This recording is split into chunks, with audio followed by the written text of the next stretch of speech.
Welcome to Hope Through Hard Stuff, a podcast from Winning at Home.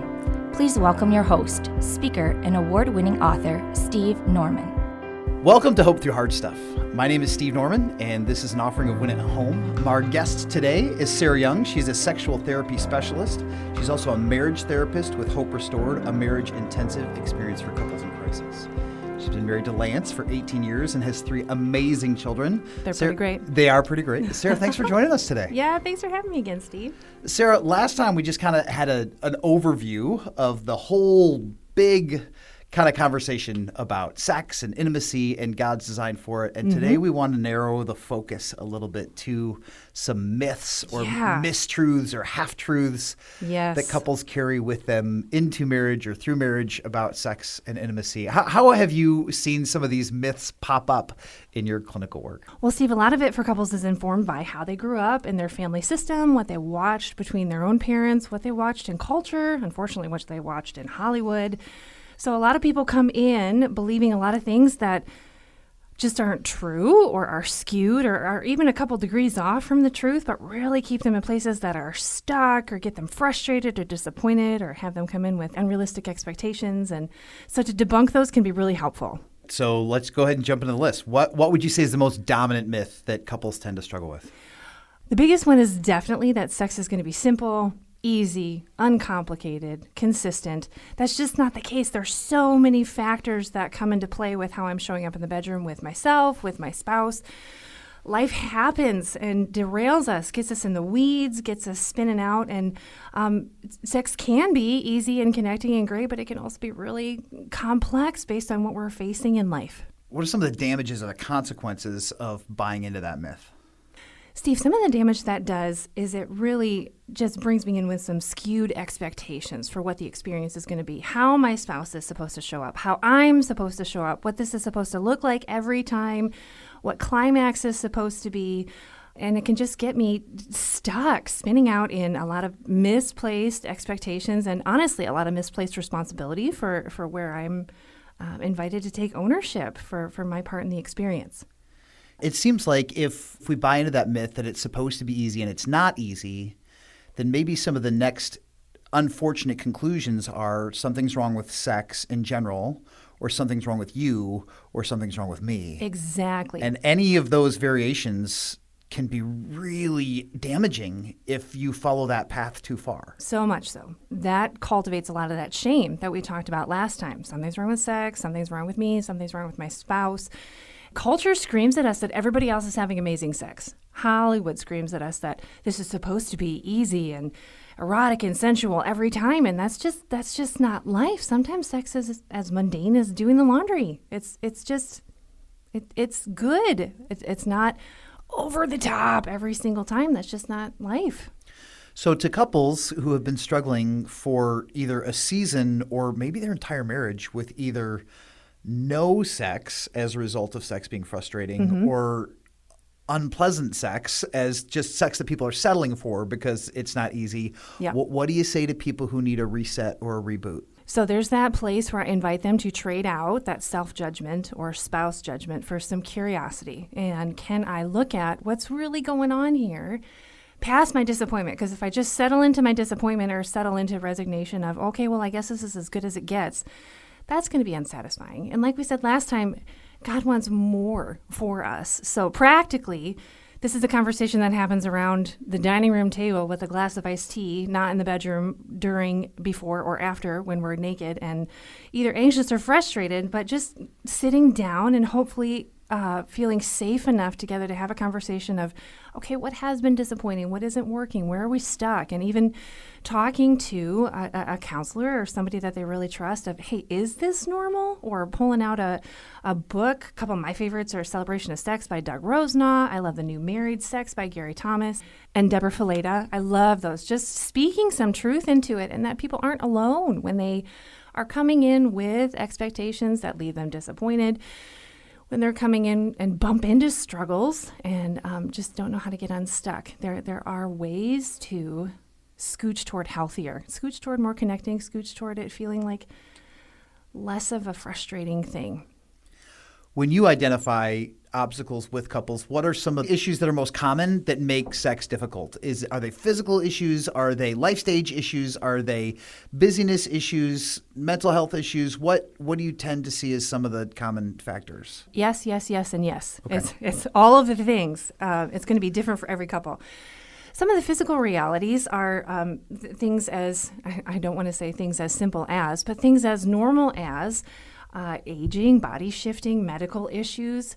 Sometimes for some of us, there's pelvic pain. Sometimes for some of us, there are erectile issues. Or sometimes we find ourselves a big physical change, like post-mastectomy or post-prostatectomy, post-hysterectomy. And how do we find a new normal? And sometimes it can just feel so big and so shameful when there are these big shifts. There are the big physical changes, but there are the smaller, more chronic ones too, like fatigue, exhaustion. And speaking of life stage issues, those of us that have little kids running around and we feel like there's hardly time to take a breath, let alone a shower.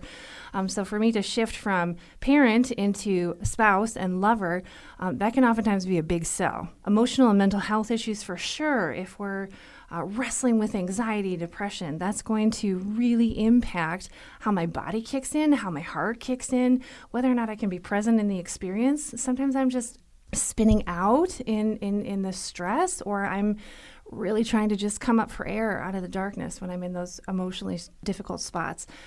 Some of that mental clutter, the stress, the busyness, absolutely. It can feel like another thing on the to-do list when okay, we have to have sex. And oftentimes when it is kind of let's just knock this off the list, check the box, we show up with our bodies, but not our whole person, right? I kind of show up with my body, and there's a risk of checking my head and my heart at the door.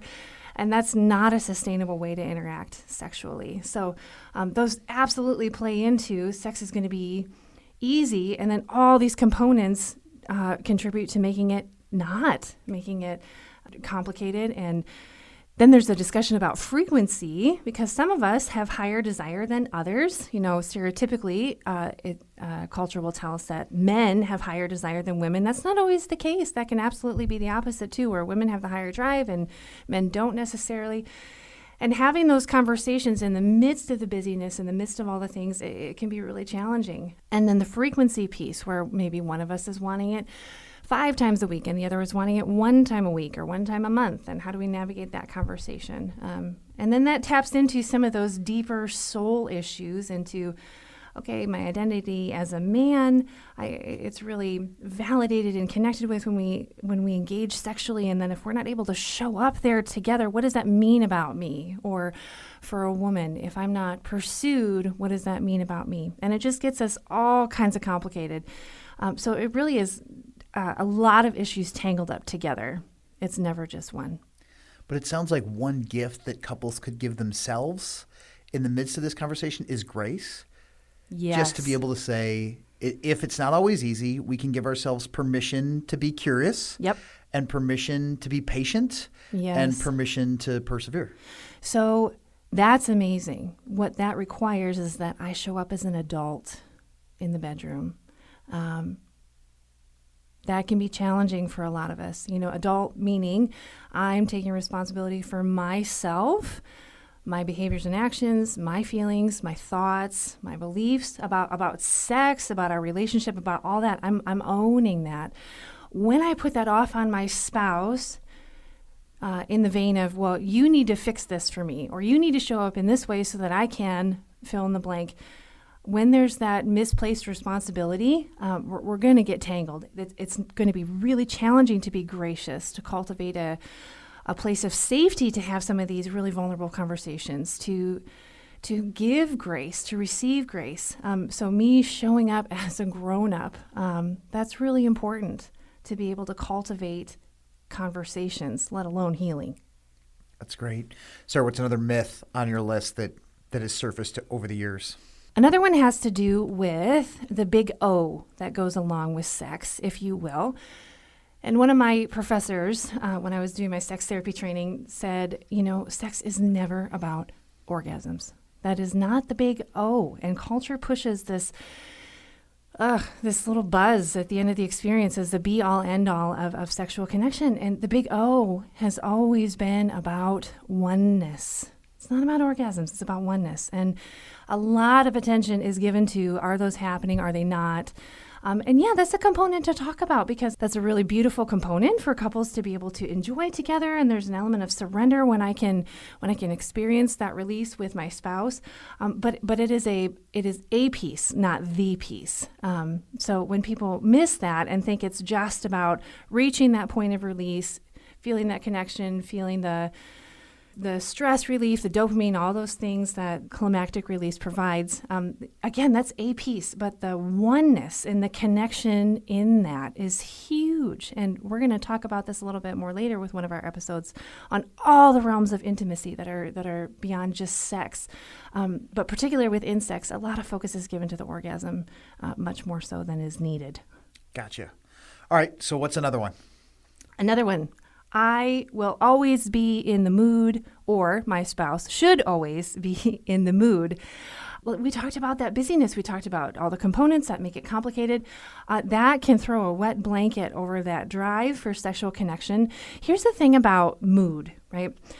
For men, desire is right up front. They can tap into it oftentimes a lot more quickly than women can. For women, desire is often receptive. We get going with connection, with some sexual touch, and then sometimes my body kicks in, my emotions kick in. I think, oh, this was a good idea. But people miss that reality about desire, and that can lead into that question of, well, what's wrong with you? Or, well, what's wrong with me? But it's really, really normal, especially when we have all these other components going on in life that don't keep it at the top of the to-do list. No, that's fair. What's another one? You know, I think culture has some big myths about sex and aging that, as we go through life and when we're empty nesters, that sex is eventually just kind of going to fade out. Deborah says it great in the Married Sex Book, it's going to fizzle out. That's not necessarily the case. And there's something I read in that book that I just absolutely love. I want to bring it forward because I think I haven't heard it described in this way. Gary talks about how when you get a Lego set, you build it. And then a lot of people just leave the completed Millennium Falcon or whatever the beautiful Lego creation is, leave it on the shelf. But he talks about, no, you got to keep taking that apart and rebuilding it. And maybe this time, the antennas will be in a different spot and the lights will be in a different spot. Or maybe the doors have opened before and they won't open this time.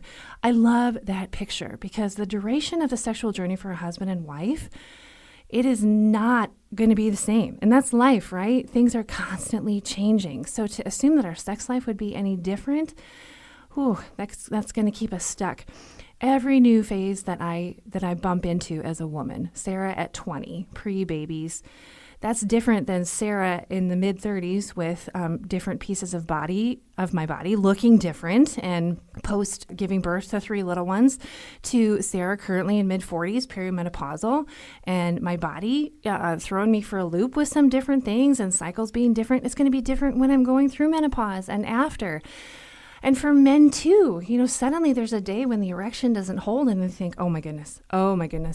A lot of times there's panic there for men if life is over, and then anxiety comes and hijacks, and maybe I just stop engaging because I don't want to be faced with the reality that my genitals might not cooperate in the way they have in the past. But sexual peak, it was written once, that's hit in the 20s, but man, my making love peak, that is a ways into my relationship with my spouse when we have done life and matured and connected and have a lot of experiences to base safety off of and confidence off of. If I'm lacking in any of those realms, it's to my benefit to get some help processing that so that I can show up wanting to connect and risk trying something different. So safety in those conversations, I can't stress it enough, Steve, that one of the biggest myths is that this is embarrassing to talk about. Maybe for some of us that feels very, very true. However, the myth there that, we shouldn't talk about it. We're going to smush those parts of our bodies together and then never talk about it. That's a big tragedy for us if we don't. So to be able to develop this skill, the discipline even, of talking about our intimate life in the same way, hopefully we're talking about who's going to drive the kids to soccer, who's going to make dinner tonight, how are we doing with our finances, just looping it in with that reality of necessary conversations. Because as we move through life, we want to be very intentional in staying away from that fizzling out. So Steve, having sex and making love, those are two really different things. And I think that plays into a lot of what we talked about with, I need to show up as an adult, and sex can only get better. And I think it was Christopher McCluskey, he wrote this book, When Two Become One. He said, Christians have the opportunity to have the greatest sex lives on the planet. I hear that, and on one side, I roll my eyes. On the other, I think, wow, what's that about? And that connects to so much of what we talked about in our last episode of, because there's this backdrop of God and all of the life and truth and symbolism he wants to breathe into it. But making love, showing up with all of me, naked and unashamed, not only my body, but my head, my heart, my soul, my spirit, and naked and unashamed, the sex is oftentimes just a byproduct of the rest of those realms of, I want to be known and I want to know you there. So sex, that could be just two bodies showing up, and that can just be biology and plumbing. But making love, there is a richness to that is worth putting the time into. And it sounds like that kind of circles back to what you were talking about earlier about oneness being the goal, because it's possible for people to be physically, biologically one, but maybe not emotionally, spiritually bound and united in the same time. Yeah. Sometimes sex is an avenue to get there. Okay. I heard it once that the way to get to a man's head and heart is through his pants. The way to get to a woman's pants is through her head and heart. Now, as shallow and incomplete as that example is, sex can be an avenue to those levels of connection. But if it's the only place I'll start with as a doorway, I'm missing some other stuff. Okay. Steve, I think a myth that women in particular bump into has everything to do with body image. And we know that the enemy has come in with things like pornography and just hijacked the expectation of what the female form is supposed to look like. When we slow down with Song of Solomon, Scripture speaks really, really intentional to this. And Solomon is so... just captivated. He's so captivated, and he will let her know. And he's really intentional with naming specific parts of her body. He's naming his enjoyment of those parts. And I think women, we talked about that shame. Women have a hard time receiving that. When their husbands are vocal about their beauty, because we have been so wired to be self-critical, to look at from every angle why we're not enough, why the cellulite over here and my breasts that look like, fried eggs hanging from nails because I've nursed 4 babies, all the things, all the ways that I don't measure up. One of the things that I bump into with women is the myth that I have to hide. It has to be dark. I have to be under the covers. To let him look feels very threatening. And the truth is that, a lot of men are visually wired. And to let him feast on the beauty that is the wife's body, that can be a really risky, but really beautiful thing. For women to have a renewed confidence in the gift that their body is, and their greatest sex organ, it's not between their legs, it's between their ears.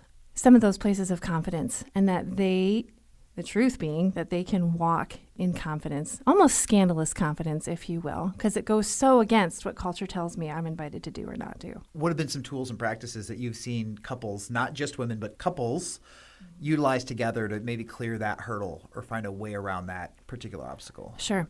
One of the biggest things I tell couples first is to sit on the end of the bed and pray. Genuinely, just inviting God to be that third party in the room. And then go into the dining room table and starting to have a safer conversation. And that can be around a lot of different realms. To debunk some of these myths, they need to have the courage and the safety to be honest with one another about some things that contribute to their sense of desire in the bedroom, and maybe some things that take away from it. And maybe that's in the bedroom, or maybe that's outside the bedroom. So, for example, for a husband, if he hasn't felt seen all day, if he's felt like the to-do list or the kids, all that is more important, Yeah, that might be really disconnecting for him. Or for the wife, if she feels like all touch is sexual touch, there's not affectionate touch or just connecting touch, if a hug always has to mean something else. Yeah, just being able to have some conversations about some of those things. Or maybe it's something as simple as, hey, can we have our teeth brushed before we're in the bedroom together? Or, hey, when you lick behind my ear, that's not a thing for me. So just being able to enter into conversations around it. For some people, that's really foreign, and they don't have the language to talk about this. So I sometimes recommend that couples will buy a book on intimacy. There's so many great ones out there. We mentioned the one from Gary Thomas, the one from Doug Rosenaw. There's great ones by Kevin Lehman, sheet music. There's all kinds of good ones. And just reading a book about sex out loud together. It can feel really goofy and really clunky and awkward at first, but if there can be, some just shared experience around this in the embarrassment, it can start to cultivate a common language and a connection that can be really helpful and help launch them past some stuck places. Sarah, this has been great, and I love that it kind of circles back to where you started at the beginning, which is that the primary myth is that it's supposed to be easy. And if it's easy, then you don't have to talk about it. And if it's easy, then you don't have to work at it. If it's easy, you don't have to reframe expectations. But because it's not easy, it opens the door to be able to say, like, not only is it important to have these conversations, but it's natural and it's necessary. Yes, it's natural and necessary. So very much so. So if we can feel empowered to have language, to have safety, to have these conversations, because if I come in and judge you with my husband, that conversation is probably not going to go well. But if I can be curious about what's going on for him, if I can not personalize it, that not all of it is about me and I'm not, the problem, the absolute problem, because particularly us women, we tend to do that. Well, maybe I'll just speak for myself. I tend to do that. So if I can come in safe and curious, honest, calm, we might really get somewhere differently if we can show up that way together. Two adults, caring for one another, loving, really wanting to invest in all those dimensions of connection. It could really move in a different direction. Sarah, thanks so much for your time today. Appreciate the conversation and can't wait for you to join us again. Thank you, Steve. You've been listening to Hope Through the Hard Stuff, a podcast of Winning at Home. Thanks so much for listening. We'll catch you next time. Thanks for listening to Hope Through the Hard Stuff. If you liked what you heard, please remember to subscribe to it, rate and review it, and then share it with others. Winning at Home offers hope through counseling and coaching, motivational speaking, community events, and other media resources. If you believe in what we do and want to support us in our mission, consider making a donation at winningathome.com.